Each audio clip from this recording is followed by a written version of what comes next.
22 подкормки на выбор для вашего декабриста. Выбирайте любую и применяйте. Для того, чтобы декабрист расцвел во всей красе, необходимо обеспечить его качественной подкормкой.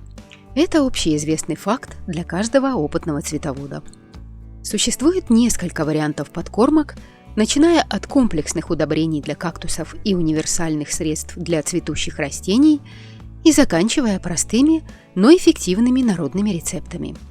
Одним из ключевых аспектов успешной подкормки является выбор правильного удобрения. Важно внести удобрение калийно-фосфорного типа за месяц до начала периода бутонизации и продолжать этот процесс на протяжении всего периода цветения. Помимо традиционных подкормок, существуют простые и доступные народные рецепты, способные не уступать по эффективности покупным подкормкам. Подкормка сахарная. Первая подкормка – это подкормка с сахаром. 1 столовую ложку сахара необходимо развести в пол-литра воды и полить раствором почву. Чтобы сахар быстрее распадался на глюкозу и лучше действовал на растение, рекомендую добавить немного препаратов с живыми полезными бактериями.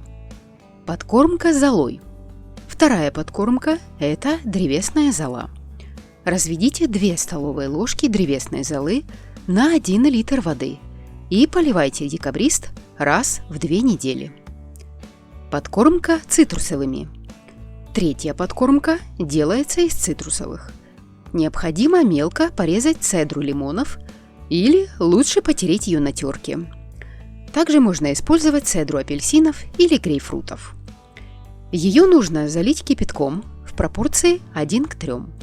Настоять в течение суток, после чего слить воду и использовать для полива растений в фазу цветения, разводя с чистой водой в пропорции 1 к 1. Подкормка с дрожжами.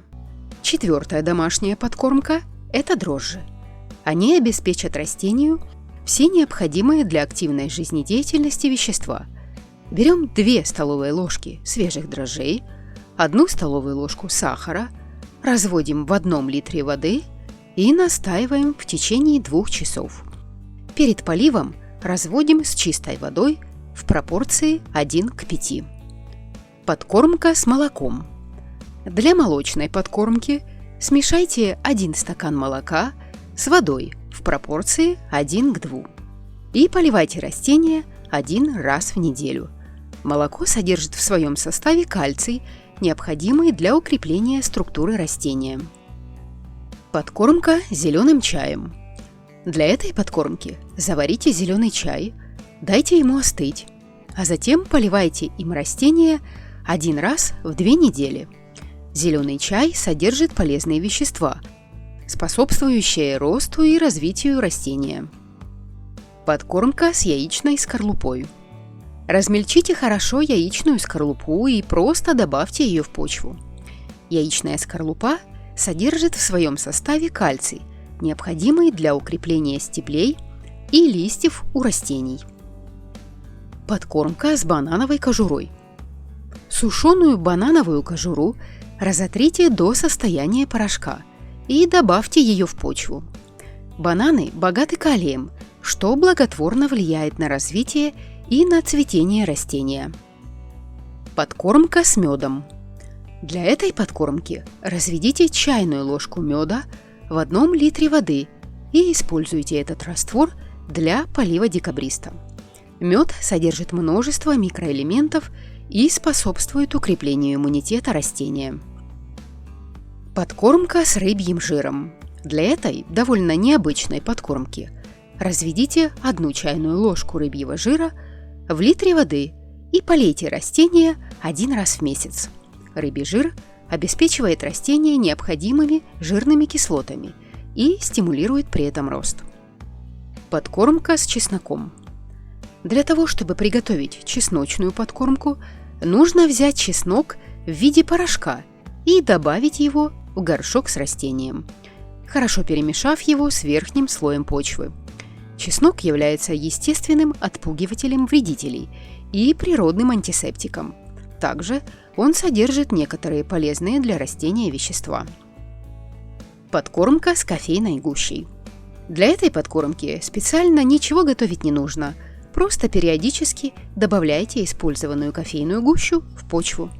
Она обогатит ее необходимыми элементами и улучшит структуру. Подкормка с ягодами. Используйте ягодный настой для полива растения. Разомните ягоды, такие как клубника, малина или черника. Затем замочите их в воде на протяжении ночи. Утром процедите и используйте получившийся настой для полива. Ягоды обогатят почву витаминами и микроэлементами.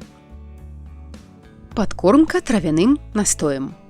Для приготовления этой подкормки соберите свежие травы, такие как ромашка, мелиса или петрушка, и сделайте настой. Если нету свежих трав, можно заменить их и высушенными. Полейте растения этим настоем для улучшения общего состояния и стимуляции роста. Подкормка с ягодными косточками. Используйте измельченные косточки ягод, таких как вишня или слива, просто добавив их в почву. Они будут постепенно высвобождать питательные вещества, обогащая при этом почву. Подкормка с отваром лука. Сделайте отвар из луковой шелухи и используйте его для полива растения. Луковая шелуха содержит различные микроэлементы, полезные для роста и укрепления растения. Подкормка с экскрементами птиц. Добавьте в почву небольшое количество высушенных и измельченных экскрементов птиц или птичий помет. Он содержит множество микроэлементов и является отличным органическим удобрением. Подкормка с растительными отходами. Если у вас есть такая возможность, то используйте компост из овощных и фруктовых остатков для улучшения структуры почвы и обогащения ее органическими веществами. Подкормка с морскими водорослями. Используйте морские водоросли в виде подкормки, чтобы обеспечить растение микроэлементами и стимулировать его рост. Подкормка с зеленым удобрением. Можно приготовить зеленое удобрение, измельчив для этого некоторые низкорослые растения, такие как клевер или люцерна. Их добавляют в почву для того, чтобы обогатить ее азотом и улучшить ее структуру. Добавка кокосового волокна. Добавьте кокосовое волокно в почву для улучшения влагоудерживающих свойств и обеспечения растению необходимой влаги в период засухи. Подкормка с минеральными удобрениями. Конечно же, используйте комплекс минеральных удобрений, содержащих микроэлементы.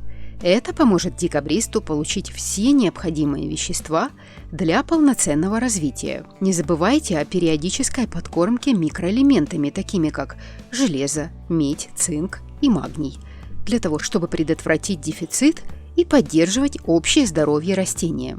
Каждое растение уникально, и его потребности могут различаться. Важно внимательно следить за реакцией декабриста на подкормку, а также учитывать сезонные изменения и фазы его жизни. Домашние подкормки заменят вам любые покупные удобрения. Но самое главное – не переусердствовать и не превышать концентрацию.